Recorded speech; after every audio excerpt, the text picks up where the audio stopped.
যাদের blood pressure হুটহাট বেড়ে যাওয়ার একটা রেকর্ড রয়েছে, তাদের ক্ষেত্রে অনেকেরই দেখা যায় যে একটা টেন্ডেন্সি থাকে বাড়িতে তারা লেবু, তেঁতুল বা রসুনের মতন জিনিস স্টক করে রাখেন, যেন ব্লাড প্রেশার অনেক বেশি বেড়ে গেলে এগুলো তারা খেতে পারেন।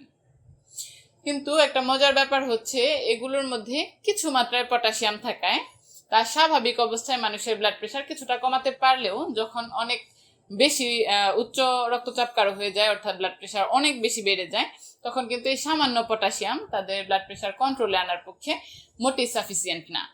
তাই ব্লাড প্রেশার অনেক বেড়ে গেলে শুধুমাত্র এগুলোর উপর ভিত্তি করে বসে থাকা একটা বোকামি ছাড়া আর কিছু না।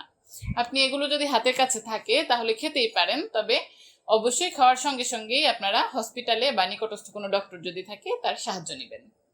আরও একটি খুব জরুরি কথা বলতে চাচ্ছি, অনেকে এমন পরিস্থিতিতে লেবু বা তেঁতুলের সাথে কিছুটা লবণ এবং চিনি মিক্স করে খান। এমন পরিস্থিতিতে লবণ এবং চিনি মিক্স করে খেলে লবণ চিনির মিশ্রণ কিন্তু আপনার ব্লাড প্রেশারকে আরও অনেক গুণে বাড়িয়ে দিতে পারে। তাই হুট করে ব্লাড প্রেশার বেড়ে গেলে কোনোভাবেই লবণ চিনির মিশ্রণ খাওয়া যাবে না।